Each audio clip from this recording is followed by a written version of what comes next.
Ah, já tá indo, já tá gravando. Já. Oh, não. Em 3, 2. Vai virar short. Vai virar Jorge.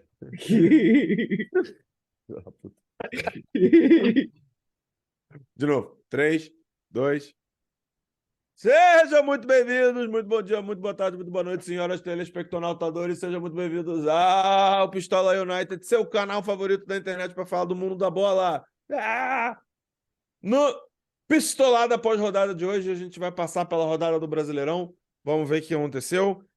Obviamente, enfocando naquilo que nos interessa, que é Palmeiras e Flamengo, mas vamos dar uma pincelada geral aí na rodada também, para ver, quais foram os resultados. Então vamos lá, sem mais delongas, vamos começar aqui. O primeiro jogo da rodada tinha sido Curitiba e Santos 0-0. Acho que não tem nada aqui muito surpreendente para a gente perder tempo. Dois times na draga. Só posso dizer que bom que eu não vi esse jogo, porque deve ter sido. Quem deve ter perdido foi quem assistiu o jogo. Acho que Eu e ninguém o João, a assistiu. gente previu que ia ser um jogo ruim, pô. Mas isso aqui é fácil. Porra. Vamos lá, próximo jogo. Corinthians e Cuiabá na Neoquímica Arena, 1-1. Golzinho do Resultado... Daverson de novo, né? Tomou até cortador de unha na cabeça. Não, é que ele até fez um comentário depois que o Corinthians é um time grande, que vai sair dessa situação, não sei o quê. Mas é um resultado Apesar de tudo, ele é muito gente fina, porra. Ele é muito irado. Ele é muito irado. É que é óbvio, o rival vai ficar irritado com ele porque ele é um menino maluquinho e provocador ainda por cima. Mas ele, eu sou obrigado a dizer, fazer jus, ele é o resquício do futebol raiz anos 90. É o Romário Ele é o sem grife. resquício ainda. É o Romário sem grife, mas assim, o resquício do jogador raiz. Ele não tem papas na língua, provoca o que tem que provocar. Eu acho maneiro. É o Romário fora de campo, né? Por favor, tá? Não, claro. Vamos botar limites aí. Dadas as devidas proporções, com certeza. Mas, enfim, vamos embora seguir adiante. O resultado não é bom para o Corinthians. Próximo jogo foi Atlético Mineiro 1, Red Bull Bragantino também 1. Talvez, assim, se eu tivesse apostado, eu teria apostado numa vitória do Atlético. Então, nesse sentido, talvez seja um pouquinho surpreendente. Por outro lado, o Bragantino, todo mundo já sabe que não é nenhuma flor que se cheira, então, não sei. E o Galo começando a entrar de vez na crise com a perda agora do Cudê, né? Perdeu mesmo? Pediu para sair ou foi saído? Pediu para sair, inclusive o Atlético tá cobrando multa dele. Enfim. A situação não tá boa, não. A situação não tá boa para o Atlético, o resultado não muito legal. Depois, na Arena Fonte Nova, Bahia 2, Cruzeiro 2, também um resultado não é um bom resultado para nenhum dos dois times.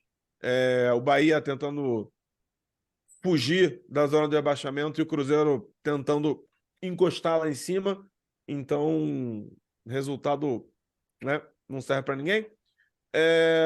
No Newton Santos, no Engenhão, segue o líder! 2-0 Botafogo.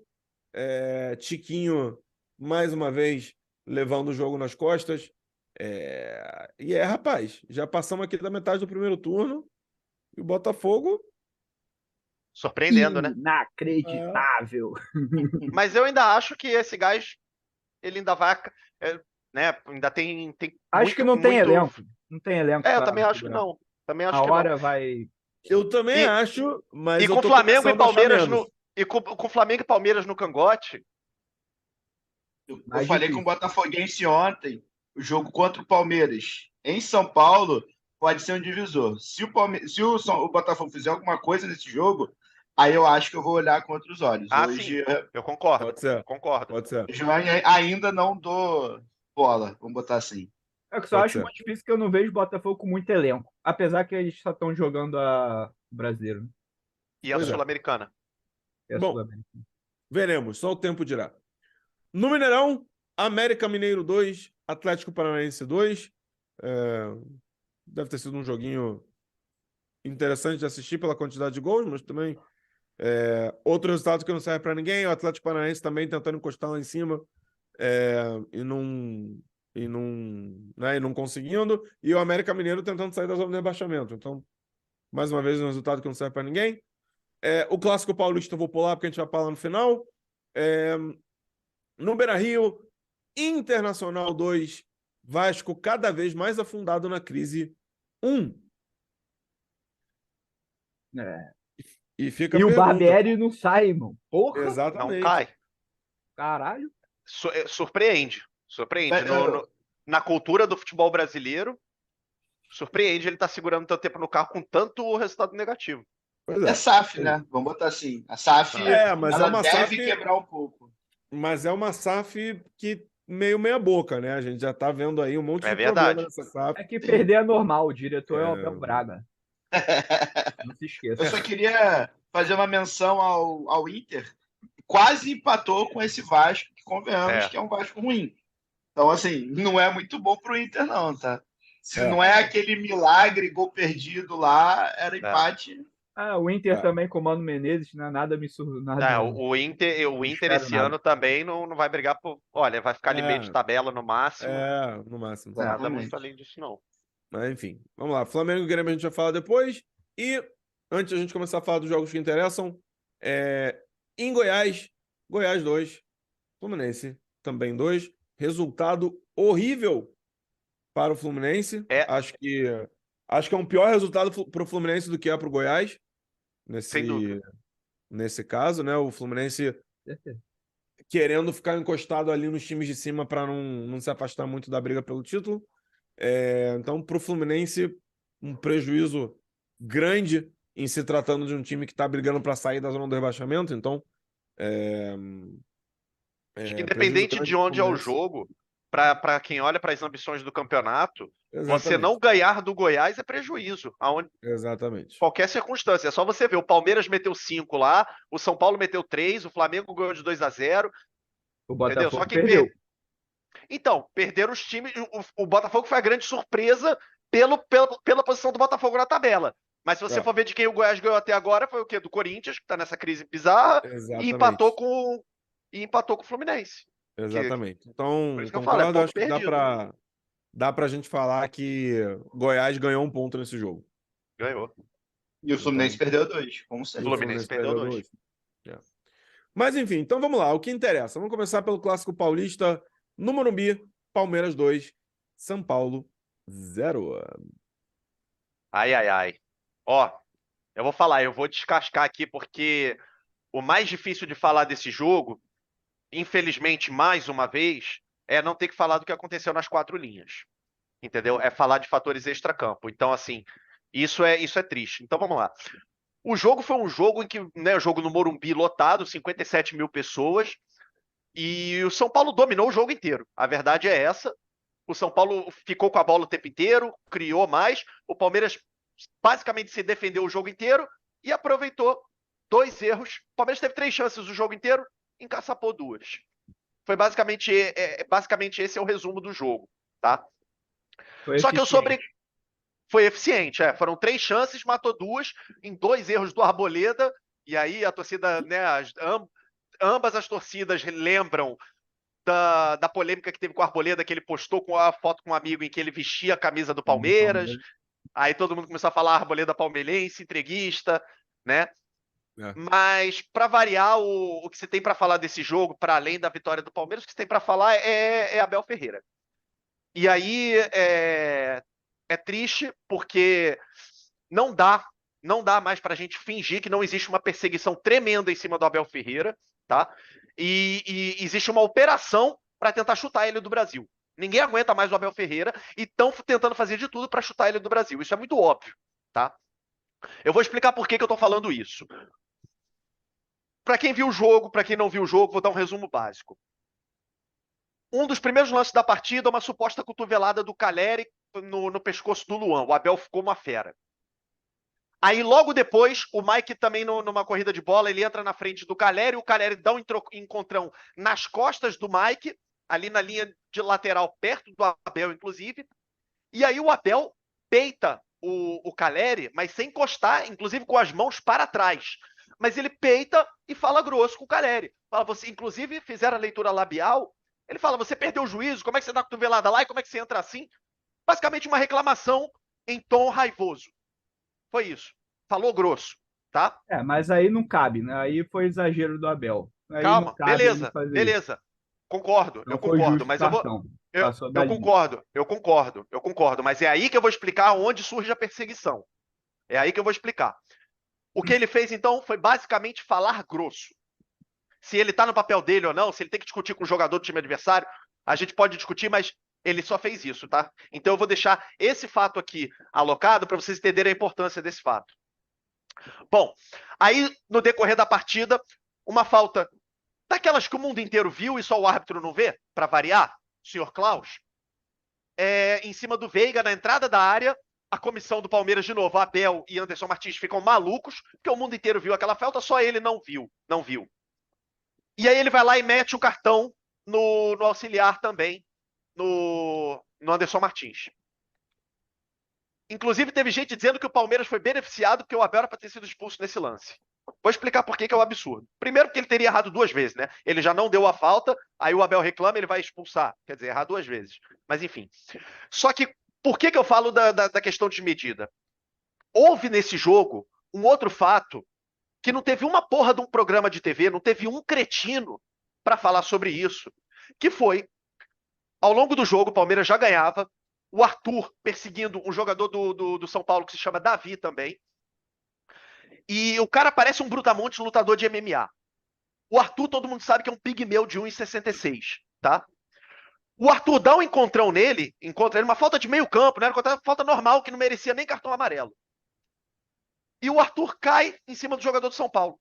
O jogador do São Paulo levanta embestializado, completamente enfurecido, pega o Arthur pela jugular, pega o Arthur pelo pescoço. E aí, confusão tá armada, vem a galera do aparta, não sei o quê.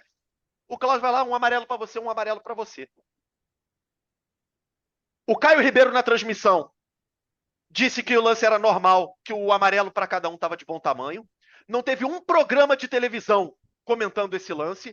E todos os programas gastaram horas falando de Abel destemperado.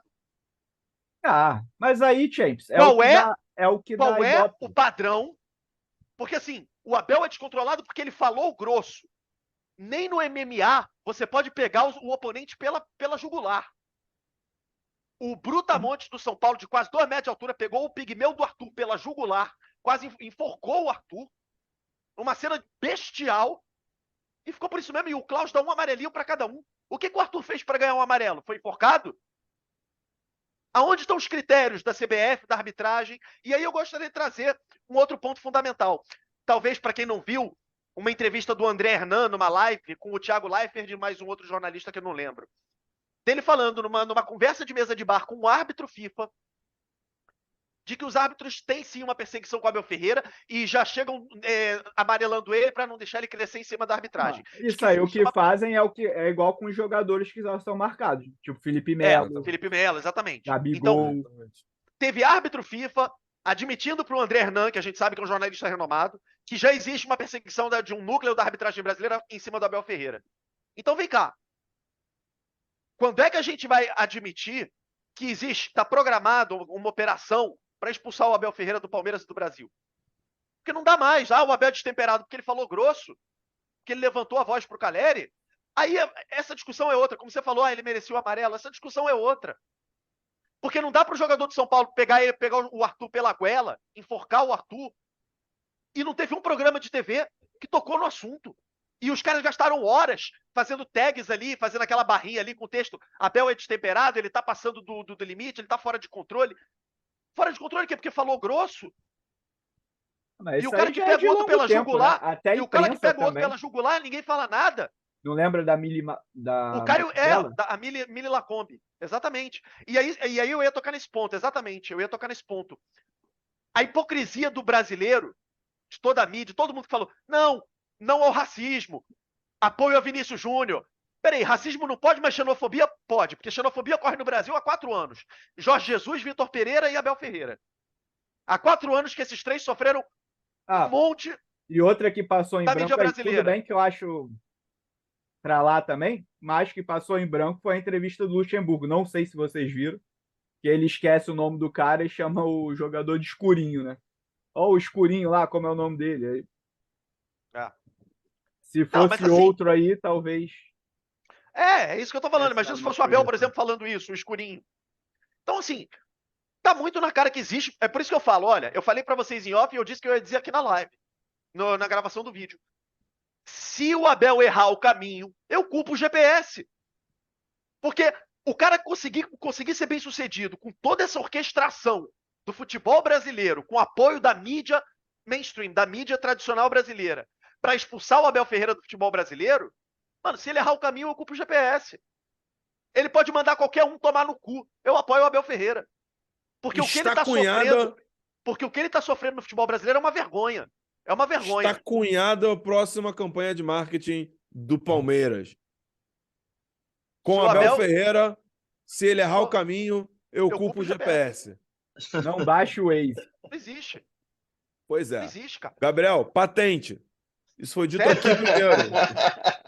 Já vou entrar Sério. Vou pagar a DAF lá no INPI.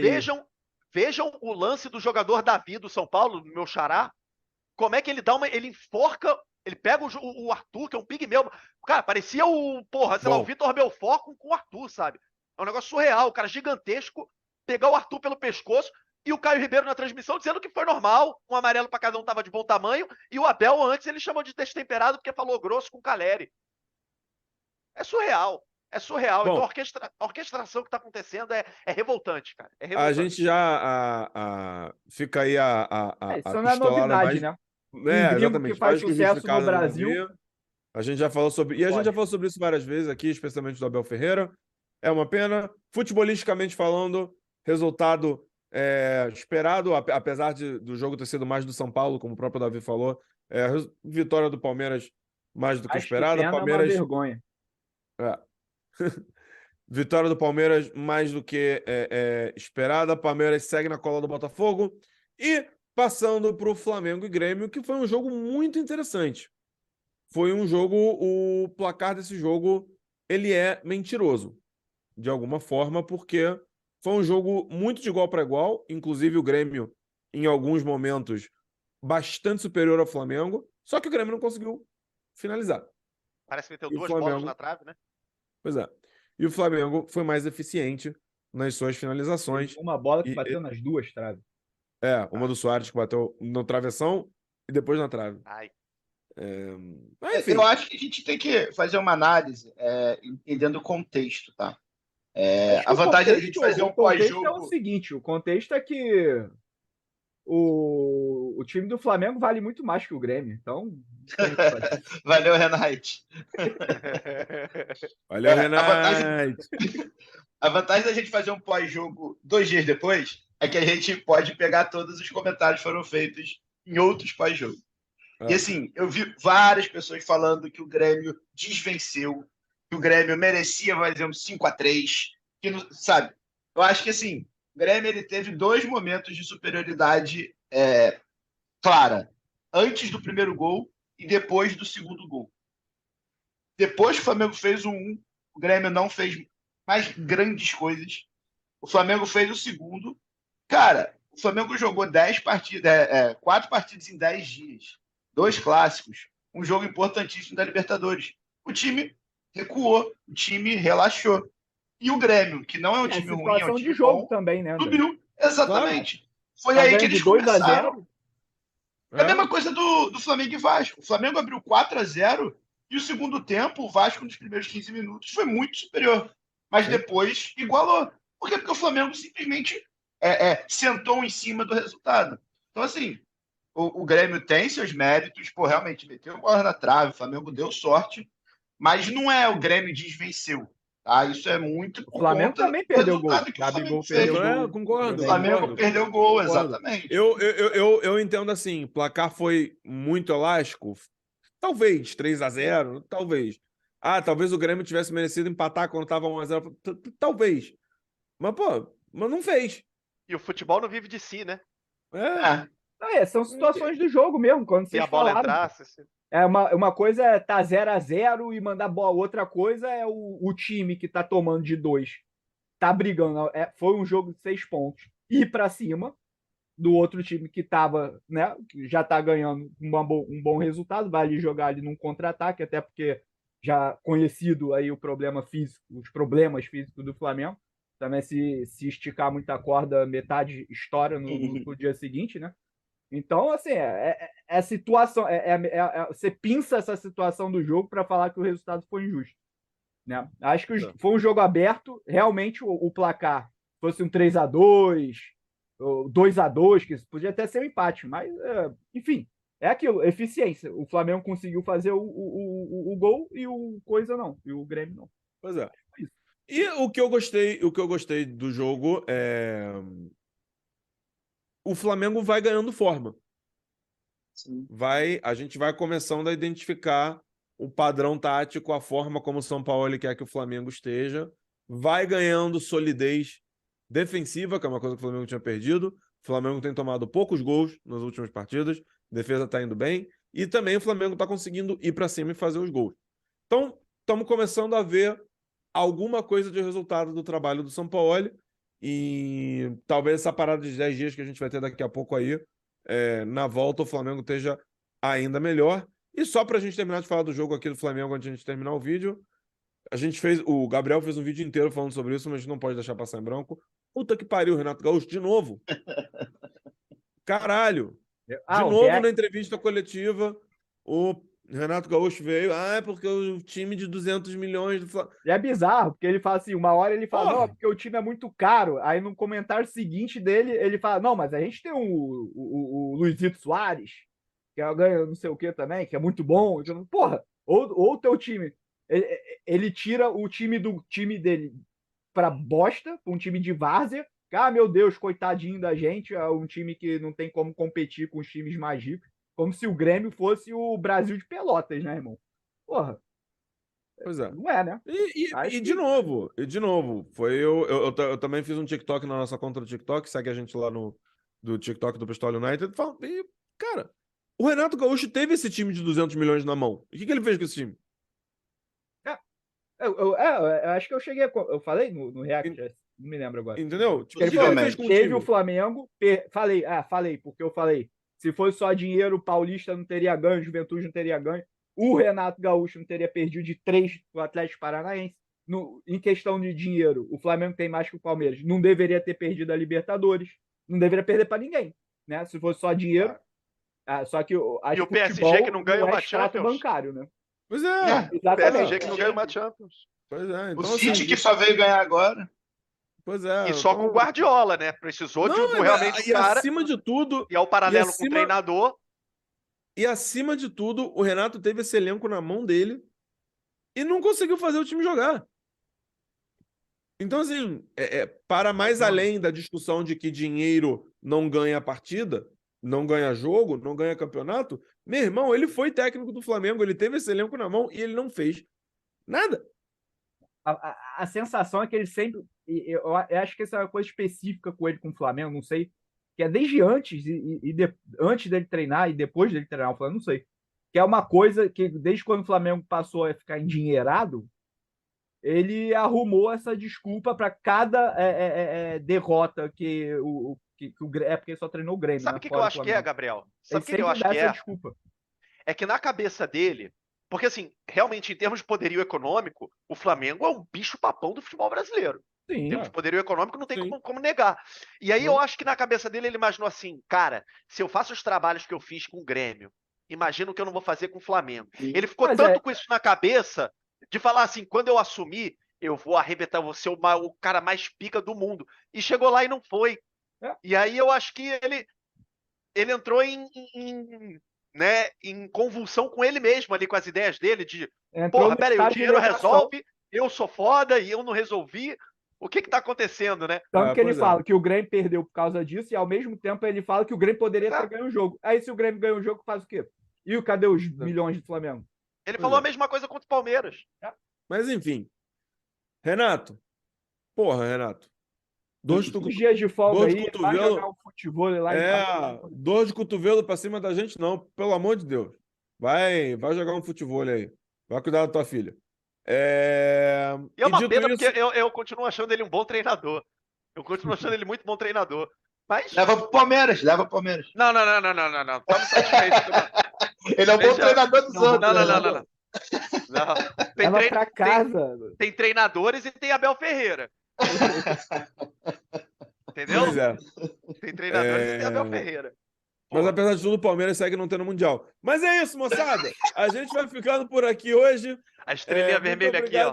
Muito obrigado pela audiência de todo De mundo. estrela não, tá na blusa. Não deixa, Não dá pra não ver. deixa de se inscrever no canal, ativa o sininho para receber todas as notificações, deixa like nos nossos vídeos, segue a gente em todas as redes sociais, Instagram, TikTok, a gente está em todos os lugares, é só procurar Pistola United. Muito obrigado pela audiência de todo mundo. Nos vemos no próximo vídeo e ou live. Perdão. Eu sou o Guzmão, ele é o Gabriel, ele é o Davi, ele é o André. Nós somos o Pistola United e agora sim, nos vemos no próximo vídeo ou live. E tchau!